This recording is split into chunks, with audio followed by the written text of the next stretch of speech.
Behavioral science theories and behavior change tools inform and have been proven effective in the creation of behavior change interventions for sustainable development. Such interventions are coordinated sets of activities designed to change specified behavior patterns. The theories of change support interventions by identifying how behaviors develop and evolve. Behavioral models have been designed to help understand behavior and identify the underlying factors that influence it, and these may be positive or negative factors and influences. Understanding all aspects is critical to the development of effective intervention strategies. In the next activity, I'd like you to look at the list of change behavior theories that are on the screen and tick any that you've heard of previously. You're welcome to tick all that apply. There may be other theories you've heard of that aren't listed here, and you're welcome to insert those, just the title or name of the theory in the text box below. And indeed, if you haven't heard of any of these theories listed or others, just write none. So in this section, we will consider it's really a shallow introduction to the idea of behavior change theory, and I will summarize two examples of such theories. The two I'm going to mention are the theory of planned behavior and systems thinking theory. There are many other theories that can be considered when designing and implementing change. And of course, this is an area that's rapidly evolving with new theories and new takes on old theories and tools for behavior change emerging all of the time. So this diagram gives an overview of the theory of planned behavior, and it was introduced in 1985. It's a cognitive theory. It proposes that an individual's decision to engage in a specific behavior is underpinned by three core elements. And you'll see in the diagram there, they are attitude, subjective norm, and perceived behavior control. So if we take a look at attitude, here the theorists believe that the attitude pertains to positive or negative evaluations of our behaviors. So, do we perceive what we're doing to be something damaging, something harmful, something that could be done better? Maybe it's a neutral position, or maybe we think our behavior is great, that there's nothing wrong with it at all. We have a very positive disposition towards it, and we don't believe it needs to be changed in the first place. The next element is the subjective norm. So these theorists describe that as our perception or the individual's perception of who will approve or not approve of our engagement in that behavior. So, is there an external factor relevant as we think about the behavior? And the third element is perceived behavioral control. And that is the idea that we have a perception of our own capability to engage in the behavior. So these three elements of attitude, subjective norm, and perceived behavioral control together shape an individual's behavioral intention. And the behavioral intention, of course, is the extent to which we are motivated or want to engage in the behavior to change. Now, that's quite straightforward, but another element to this theory is the idea of this action gap, that we can make a decision, reflect on our behavior, decide change is needed, have an intention, so know what that change is and intend to change it. But that doesn't mean the behavior will change it. We all know this if we've tried New Year's resolutions, the I must and I should idea. But between the intention and realizing behavior change, there is a gap, and we call that the action gap. And mediating this gap, they describe the area of actual control over behavior. So that is something to reflect on in implementing change. Maybe this model would be of interest to you. How can we bridge the intention. In the workplace, we might be looking at change. Get we can explain the rationale, we can get buy-in, but how can we realize change? What else needs to be done around that action gap to realize change? The second theory I've chosen to summarize is one called systems thinking. And that was introduced in 2011 by a renowned author in this area, Daniel Kahneman. And Daniel Kahneman talks about two decision-making processes, and he has researched these and provides a lot of evidence in his book, Thinking Fast and Slow. And he identifies two systems, System 1 and System 2. System 1, he believes, is quite primal. It's very influential and guides our day-to-day decisions. So we talk about doing things automatically. It's fast, it's instinctive, it's emotional, it's very responsive. We don't take long to make a decision. Whereas System 2 thinking is slower and more deliberative and more logical. So you see in the diagram there, System 1, we have quick, instinctive, automatic, very little effort. It's nearly unconscious or subconscious. It's emotional. A lot of gut is in there. System 2 is much more deliberative. It's slower, it's rational, it's conscious. It takes on complexity. It processes volumes of information before making the decision. It's more logical because of the idea you've thought about it for longer and in more depth, and it takes effort. Now, this theory says that it's quite primal of us. It's a primal response to jump into System 1 thinking. Many of us might think we're System 2 thinkers, and we may well be in our workplace, in particular areas of expertise and things that we're particularly good at. But overall, with all the things that come to our brain all day long, how much is really System 1 thinking versus System 2? So his theory is that essentially humans are designed to think intuitively rather than analytically. That we have a very rapid response, and that's primal, and it's about survival. And the relevance of this to SDG implementation is that this theory exposes the challenge afoot in getting buy-in to the urgency of climate change, or that idea of climate denialism.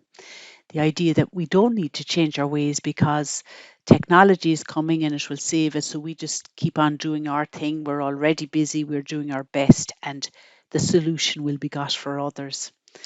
So, in summary, this theory suggests that human thinking is not well adapted to dealing with climate breakdown or biodiversity loss. And I've just taken a quote from the work here, which says, when it comes to rare probabilities, our mind is not designed to get things quite right. So for the residents of the planet that have not been exposed to events that one hasn't experienced yet, this is not good news. So now there's two more activities for you to do. The first one is looking at the theory of planned behavior, which defines the gap between our intention to perform a behavior and the actual performance of it. Do we call that A, the action gap, B, the subjective norm, or C, the decision gap? The next activity. According to systems thinking theory, System 1 thinking is characterized as A, instinctive, quick, automatic, or B, rational, slower, effortful. Having had that brief introduction to theories of behaviour change and considered two examples that I presented, we will now look at the idea of models to apply behaviour change. So they're the tools that help support behaviour change implementation. The models have potential applications in many areas, and two I will, I suppose, example for this session are the health belief model and the behaviour change wheel. So the health belief model is one of the oldest models that existed. And of course, there are many other models that can be considered when designing and implementing change. And akin to emerging theory, this also is an area rapidly evolving with new change models emerging. So on your screen now is a diagram that shows the health belief model. And this was first designed and introduced in America in the 1950s. It was developed by a group of American Public Health Service social psychologists who wanted to explain why so few people were participating in programs to prevent and detect disease. And if we think about that action gap that we looked at in the last theory, you can see why a model is needed to really apply the behavior change to move from that intention to action. So the health belief model proposes that a person's health related behavior depends on the person's perception of four critical areas. And they are listed down the middle there, the ones in the little boxes. The severity of potential illness, how the person perceives how serious the illness that they're apparently threatened with is. What is their perception of their own susceptibility to that illness? So we know that the literature tells us, the campaigns tell us that smoking causes cancer. But does the individual believe that they might get cancer? Maybe they have a belief that they have protective genes or it doesn't run in the family. So that's the second key element. The third one are the perception of the benefits of taking a preventative action. So if I give up this, is it worth it? And the final one is the perceived barriers to taking that action. What is in the person's head that thinks it's fine for you to say that, but I'm not able to do that? And then there are additional recognized triggers or cues. So they're listed there on the left. Triggers or cues from the environment that serve as signals that we need to change. Maybe someone belonging to us has become unwell. Maybe there has been an accident in the workplace and the organization is looking at ways to change. What the triggers or clues or cues really feed into the motivation to change. And the other self-efficacy. So the perception of the ability to change, in this case, in a pro-health behaviour. And these are examples of conscious behaviour models. The next I will introduce you to is the behaviour change wheel, and this model was designed in the UK by Mishi and colleagues in 2011. And you can see there we've a lovely wheel with three different circles, and each of them represents something different to work through as part of analysing the model. So the behaviour change wheel itself was drawn from 19 existing frameworks on behaviour change, and these were identified through a systematic literature review. So it sought to look at everything out there and take the lessons learned and see could they bring it into a new improved model. It consists of three layers, the central one being the starting point, the hub. So it identifies the sources of behaviour that could prove fruitful targets for intervention. And this hub uses the COM-B model, and that is the capability, opportunity, motivation, and behaviour. And if you look closely at the wheel, it takes into account psychological factors, physical factors, social, automatic, reflective, physical. So it's reasonably holistic. It recognises that behaviour is part of an interacting system involving all of these components, and interventions need to change one or more of them in such a way as to put the system into new configuration and to minimise the risk of it reverting. So surrounding the hub is a layer of 9 intervention functions.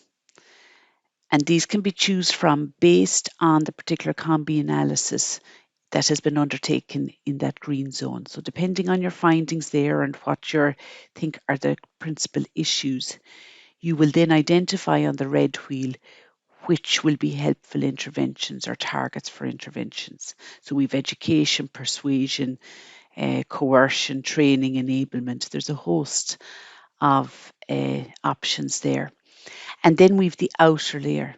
the rim of the wheel, and that identifies 7 policy categories that can support the delivery of these intervention functions. So another activity for you, there's a question there, and I want you to answer whether you think the A, B, or C. The health belief model of behaviour change proposes that a person's health-related behaviour depends on the person's perception of 4 critical areas. So the answer is A, B, or C. This is an important activity for just wider reflection and thinking about this aspect of the module. So I'd like you to watch the video below. It takes about 30 minutes and it considered examples of the applied science of behaviour change. And there's some questions to answer at the end.